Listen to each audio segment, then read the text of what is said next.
We have come a long way from building the structure to projecting revenues, cost, cash flows, and debt. Now it's the time to bring it all together.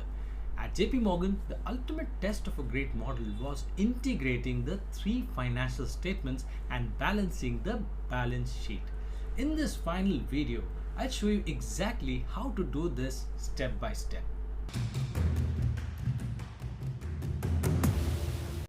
Hello friends, welcome back to Wall Street Mojo's financial modeling tutorial step by step.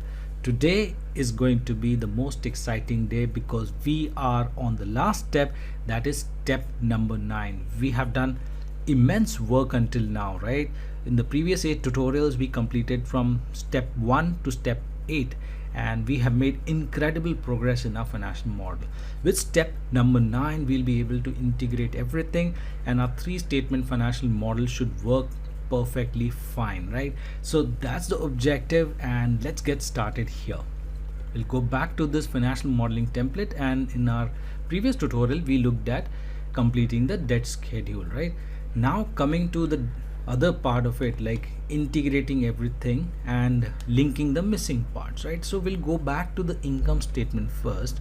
Okay, so we have the debt items, right? Interest expense and interest income, right? So let's link this up. Okay, so I'm linking this up because we already have these numbers. So 2223.0, this is the interest expense. Okay, so as you can see, these numbers are getting automatically adjusted. The net income has now reduced a bit. Okay, likewise let me link the interest income. Okay, and the interest income here is 53.4 for now, so I'm linked here as well. Okay, so as you see that the linkages to the interest expense and interest income are now fully complete. I'll just unhighlight with no fill, and with this we have totally completed the income statement forecast. Okay, now coming to the balance sheet, right? So when it comes to the balance sheet, we see that the balance sheet, only one item was remaining, and that is term loan, right?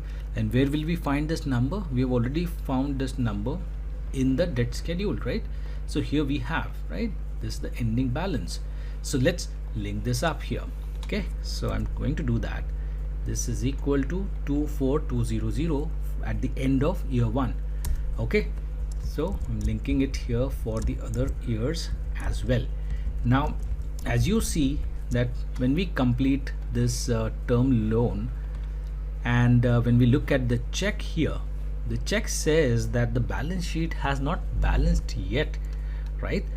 The total assets are different from total liabilities to an extent of 1,000 million, that is $1 billion, and then it increases to 2 billion, 3 billion, 4 billion, 5 billion. Why do you think it is so? The reason is that we have not yet completed the cash flow statement as well.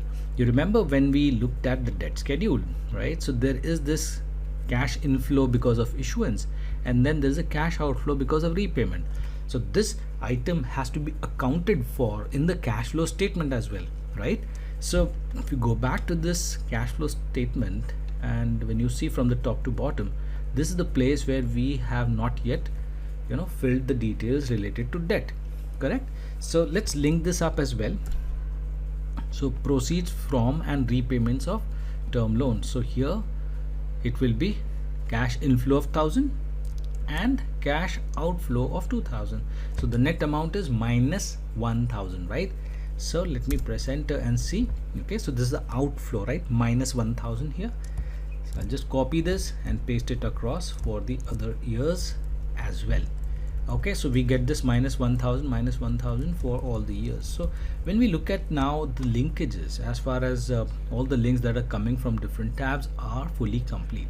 Let's now look at the moment of truth, meaning the balance sheet, right? So now when I look at the balance sheet here for the future years, you see that the balance sheets actually balance, and once you reach this stage, you have fully completed your 3-statement model. By the way, congratulations, because this is the hardest step when it comes to financial modeling. We realize that many a times balancing the balance sheet becomes super difficult, and if you follow the steps like the way we did here in our financial model, this should not be a problem anymore. So your balance sheet will completely balance like the way we did here. Okay, now once you fully complete this financial model, I would like to highlight a couple of things here. We are calling this as an integrated financial model. An integrated financial model essentially means that you've done the forecast for the income statement, right? You've done the forecast for the balance sheet, and you've also done the forecast for the cash flow statement. Integrated financial model typically would mean that, let's say, if I change an assumption here and there, like for example, when it comes to revenues, right?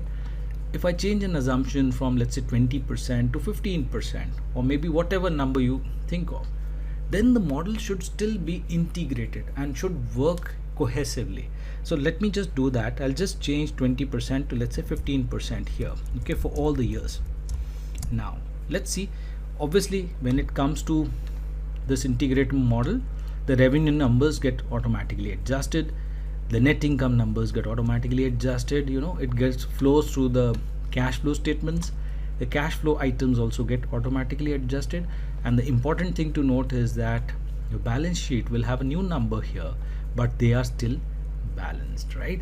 So even you change certain set of assumptions here and there, your balance sheet will still work in an integrated fashion. So that's why it's called as a 3-statement integrated financial model. Okay, so I'll just revert this back to 20%. Okay, and the next thing which I just wanted to highlight and make you understand is that once you complete the financial model, you should also try to do some of your analysis on how future financials are going to look like for example, when it comes to the profitability. Okay, now the profitability was 50.8, 35.3, the respective items here. What I can do is I can copy and paste this across for the future years and observe the trends, right? So if this is out of sync or out of line, you will know how your predictions are. So if, let's say, this was coming out to be 90%, and just for argument's sake, so obviously your financial model may not be correct, right? So you have to kind of also understand and figure out how the EBITDA margins and all the EBIT margins, net income margins are going to perform in the future. And doing these kind of analysis, the profitability analysis and the ratios which we calculated in the balance sheet, becomes super important. So let's do that here as well. I'll just copy this and paste it for future years, and let's see how these numbers look like.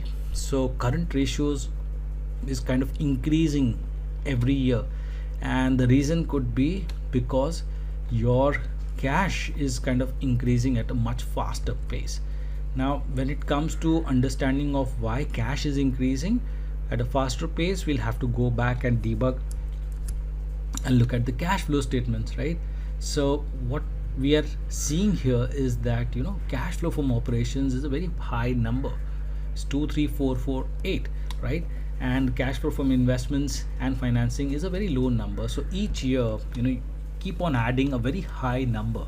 So in just year 5, you have added $7.448 billion in cash, right? So that's the reason your balance sheet cash and cash equivalent items are inflating. Okay, so these are the type of exercises or analysis you should kind of think of and continue to do. So with that, we basically come to the end of this financial modeling tutorial. As you understand that financial modeling is actually the backbone of all the decisions that you're going to take in finance, and financial modeling has importance in investment banking, equity research, credit research, portfolio management, you name it.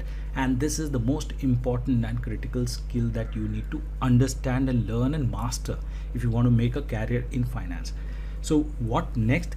I would suggest that you keep on practicing and practicing and practicing with real world scenarios and try to create a own financial model. And in fact, I have 2 most important resources for you. If you refer to those, you will again get more ideas on how to go about creating a financial model, and you can easily jumpstart your career in these type of core finance areas. So the first one, which is the resource we have, is financial modeling in Excel tutorial. And this time we have created financial model of a real life company, that is Colgate. So here you have all step by step instructions on how to create a financial model of a company like Colgate. So the way you were following the tutorial with me here, right, you can follow the tutorial here as well, and we have shown you each and every step of linkages to going about doing the financial model of a real life company like Colgate professionally. Okay, so that's approach number one. You can practice by doing it on Colgate. And another thing that you can also look at is that if you want to jumpstart your career more professionally, you can learn from us. We offer various courses on financial modeling, and primarily you have two variations which are available. One is the self-study mode, where we have created tutorial on McDonald's financial model. So it's a full 14-hour tutorial where we start from scratch. We download McDonald's annual report, to dissecting each and every element, to copying and pasting it to the historical. So these 9 steps which we just learned in financial modeling, it goes much beyond that as well, because this is more advanced financial modeling which I am talking about, because it's real life applications, right? So that's self-study mode. The other mode is that you can opt for live classes. So we conduct live classes every month on financial modeling, and you can attend that as well. So in live classes, we take some advanced portions of financial modeling and we try to create a financial model from scratch. And obviously you have an opportunity to ask questions to us, and typically these live classes are taken by experts like me. This brings us to the end of this 9-part series on financial modeling in Excel. One final request: like, share and subscribe. Please show your support by giving these set of videos a thumbs up, and hit the subscribe button as well, and turn on the notification bell so that you do not miss any upcoming content from our side. And finally, please do share this series to your friends, colleagues who want to level up their game in financial modeling. Definitely your support inspires us to create this high quality content, and it keeps this journey going alive, right? So let's grow together as finance professionals. Thank you for being a part of this journey. I'll see you in the next video.